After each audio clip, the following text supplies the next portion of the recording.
Hi friends, ನಿಧಿ ಅಡುಗೆಗೆ ನಿಮಗೆಲ್ಲರಿಗೂ ಸ್ವಾಗತ. ನಾನಿವತ್ತು ಯಾವುದೇ ತರಕಾರಿ ಬಳಸದೆ ಕೇವಲ ನೀರುಳ್ಳಿ ಬಳಸಿ ಕುರ್ಮ ರೆಸಿಪಿಯನ್ನು ನಿಮ್ಮ ಜೊತೆ ಶೇರ್ ಮಾಡ್ತಾ ಇದ್ದೇನೆ.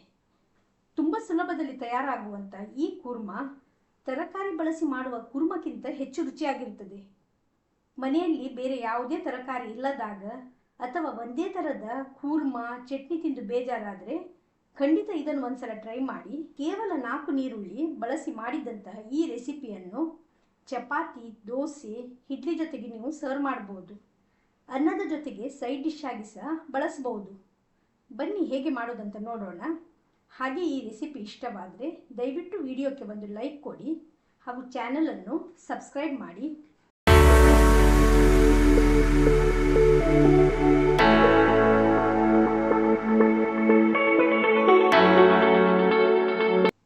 ಮೊದಲಿಗೆ ಗ್ಯಾಸ್ ಫ್ಲೇಮ್ ಆನ್ ಮಾಡಿ ಪ್ಯಾನನ್ನು ಗ್ಯಾಸಲ್ಲಿಟ್ಟು ಅದರಲ್ಲಿ ಒಂದು 2 ದೊಡ್ಡ ಸ್ಪೂನಷ್ಟು ಎಣ್ಣೆಯನ್ನು ಸೇರಿಸಬೇಕು.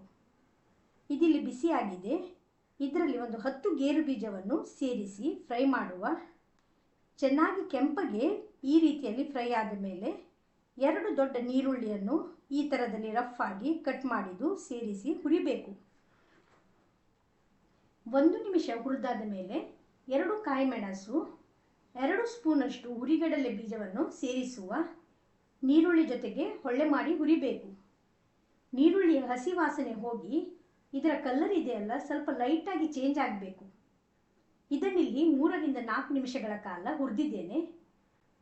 ಈಗ ಇದಕ್ಕೆ ಒಂದು 5 ಟೇಬಲ್ ಸ್ಪೂನಷ್ಟು ತೆಂಗಿನ ತುರಿಯನ್ನು ಸೇರಿಸಬೇಕು. ತೆಂಗಿನ ತುರಿಯನ್ನು ಸಹ ನೀರುಳ್ಳಿ ಜೊತೆಗೆ ಸೇರಿಸಿ ಫ್ರೈ ಮಾಡುವ. 1-2 ನಿಮಿಷಗಳ ಕಾಲ ಹುರಿದ್ರೆ ಸಾಕು. ಇಷ್ಟಾಗುವಾಗ ಫ್ಲೇಮನ್ನು ಆಫ್ ಮಾಡುವ. ಇದು ತಣಿದ ನಂತರ ಮಿಕ್ಸಿ ಜಾರಲ್ಲಿ ಸೇರಿಸಿ ಫೈನಾಗಿ ಇದು ಪೇಸ್ಟ್ ಮಾಡಬೇಕು. ಈಗ ಅದೇ ಪ್ಯಾನನ್ನು ಪುನಃ ಗ್ಯಾಸಲ್ಲಿಟ್ಟು ಅದರಲ್ಲಿ 2 ದೊಡ್ಡ ಸ್ಪೂನ್ ಎಣ್ಣೆಯನ್ನು ಸೇರಿಸಿದ್ದೇನೆ. ಫ್ಲೇಮ್ಸ್ ಗ್ಯಾಸ್ ಇದು ಆನ್ ಮಾಡಿದ್ದೇನೆ. ಇದರಲ್ಲಿ 1 ಟೀ ಸ್ಪೂನಷ್ಟು ಸೋಂಪು ಕಾಳನ್ನು ಸೇರಿಸುವ. ಅರ್ಧ ನಿಮಿಷ ಇದನ್ನು ಫ್ರೈ ಮಾಡುವ. ಇದಿಲ್ಲಿ ಸಿಡಿಯಲು ಪ್ರಾರಂಭವಾಗುವಾಗ 2 ನೀರುಳ್ಳಿಯನ್ನು ಈ ಥರದಲ್ಲಿ ಚಿಕ್ಕದಾಗಿ ಸ್ಲೈಸಸ್ ಮಾಡಿದ್ದು ಸೇರಿಸುವ. ಮೀಡಿಯಂ ಫ್ಲೇಮಲ್ಲೇ ಇದನ್ನು ಫ್ರೈ ಮಾಡಬೇಕು. 1 ಹಿಡಿ ಪುದೀನ ಸೊಪ್ಪಿನ ಎಲೆಗಳನ್ನು ಸಹ ಸೇರಿಸುವ. ನೀರುಳ್ಳಿ ಜೊತೆ ಇದನ್ನು ಬಾಡಿಸಿಕೊಳ್ಳುವ. ಇದಕ್ಕೀಗ 3/4 ಸ್ಪೂನಷ್ಟು ಜಿಂಜರ್ ಗಾರ್ಲಿಕ್ ಪೇಸ್ಟನ್ನು ಸಹ ಸೇರಿಸಿದ್ದೇನೆ.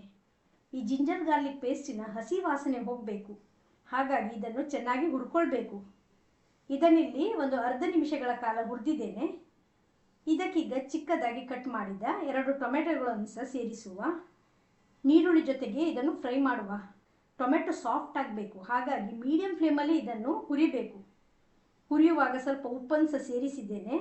ಒಂದ್ಸಲ ಇದನ್ನು ಫ್ರೈ ಮಾಡಿ ಲಿಡ್ ಕ್ಲೋಸ್ ಮಾಡಿ ಇದನ್ನು ಒಂದು 2 ನಿಮಿಷಗಳ ಕಾಲ ಲೋ ಫ್ಲೇಮಲ್ಲಿ ಬೇಯಿಸುವ. ಈಗ ನೋಡಿ 2 ನಿಮಿಷ ಬಿಟ್ಟು ಲಿಡ್ ತೆಗೆದಿದ್ದೇನೆ. ಟೊಮೆಟೊ ಚೆನ್ನಾಗಿ ಸಾಫ್ಟ್ ಆಗಿದೆ. ಇದಕ್ಕೀಗ ಆಗಲೇ ಗ್ರೈಂಡ್ ಮಾಡಿದ ನೀರುಳ್ಳಿ ಕ್ಯಾಶ್ಯೂ ಪೇಸ್ಟನ್ನು ಸೇರಿಸುವ. ಎಣ್ಣೆಯಲ್ಲೇ 1-2 ನಿಮಿಷಗಳ ಕಾಲ ಫ್ರೈ ಮಾಡುವ. ಜಾಸ್ತಿ ಇದು ಫ್ರೈ ಮಾಡುವ ಅವಶ್ಯಕತೆ ಇಲ್ಲ. ಯಾಕೆ ಹೇಳಿದರೆ ಇದು ಫ್ರೈ ಮಾಡಿಯೇ ಗ್ರೈಂಡ್ ಮಾಡಿರೋದರಿಂದ 1-2 ನಿಮಿಷಗಳ ಕಾಲ ಹುರಿದ್ರೆ ಸಾಕು. ಇದಕ್ಕೆ ಕೆಲವು ಹುಡಿಗಳನ್ನು ಈಗ ಸೇರಿಸ್ತಾ ಇದ್ದೇನೆ. ಒಂದು 3/4 ಸ್ಪೂನಷ್ಟು ಕೊತ್ತಂಬರಿ ಹುಡಿ, 1/4 ಸ್ಪೂನಷ್ಟು ಅರಶಿನ ಹುಡಿ, 1 ಸ್ಪೂನ್ ಅಚ್ಚ ಖಾರದ ಹುಡಿ, 1/4 ಸ್ಪೂನಷ್ಟು ಜೀರಿಗೆ ಹುಡಿ ಹಾಗೂ ಒಂದು ಅರ್ಧ ಸ್ಪೂನಷ್ಟು ಗರಂ ಮಸಾಲೆ ಹುಡಿ. ಇವಿಷ್ಟನ್ನು ಸೇರಿಸುವ. ಮಸಾಲೆ ಜೊತೆಗೆ ಹೊಳ್ಳೆ ಮಾಡಿ ಮಿಕ್ಸ್ ಮಾಡುವ. 1 ದೊಡ್ಡ ಕಪ್ಪಷ್ಟು ನೀರನ್ನು ಸಹ ಈಗ ಸೇರಿಸ್ತಾ ಇದ್ದೇನೆ. ಗ್ರೈಂಡ್ ಮಾಡಿದ ಮಿಕ್ಸಿ ಜಾರಲ್ಲೇ 1 ಕಪ್ ನೀರನ್ನು ಸೇರಿಸಿ ಈ ಮಸಾಲೆಗೆ ಸೇರಿಸಿದ್ದೇನೆ. ರುಚಿಗೆ ಬೇಕಾದಷ್ಟು ಉಪ್ಪನ್ನು ಸೇರಿಸಿ ಒಂದ್ಸಲ ಮಿಕ್ಸ್ ಮಾಡುವ. ಲಿಡ್ ಕ್ಲೋಸ್ ಮಾಡಿ ಇದನ್ನು ಕುದಿಸಬೇಕು.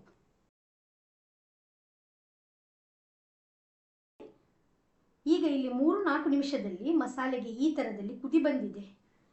ಹುರಿಗಡ್ಡಲೆ ತೆಂಗಿನ ತುರಿ ಸೇರಿಸಿರುವುದರಿಂದ ಗ್ರೇವಿಗೆ ಥಿಕ್ನೆಸ್ ಕೂಡ ಬಂದಿದೆ. ಕ್ಯಾಶ್ಯೂ ಸೇರಿಸಿರುವುದರಿಂದ ಒಳ್ಳೆ ಕ್ರೀಮಿ ಟೆಕ್ಸ್ಚರ್ ಕೂಡ ಬಂದಿದೆ. ಒಳ್ಳೆ ಗಮಸ ಬರ್ತಾ ಇದೆ. ಇಷ್ಟಾಗುವಾಗ ಚಿಕ್ಕದಾಗಿ ತುರಿದ ಕೊತ್ತಂಬರಿ ಸೊಪ್ಪಿನ ಎಲೆಗಳನ್ನು ಸೇರಿಸಿ ಮಿಕ್ಸ್ ಮಾಡುವ. ಚೆನ್ನಾಗಿ 1-2 ನಿಮಿಷಗಳ ಕಾಲ ಈ ಥರದಲ್ಲಿ ಕುದಿಸಬೇಕು. ಕೊತ್ತಂಬರಿ ಸೊಪ್ಪಿನ ಫ್ಲೇವರ್ ಇದೆಯಲ್ಲ ಈ ಮಸಾಲೆಗೆ ಸೇರಿಕೊಳ್ಬೇಕು.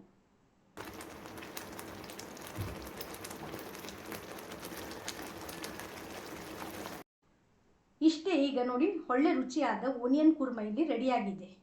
ದೋಸೆ, ಚಪಾತಿ, ಇಡ್ಲಿ ಯಾವುದರ ಜೊತೆಗೆ ಸಹ ನೀವು ಇದನ್ನು ಸರ್ವ್ ಮಾಡ್ಬೋದು.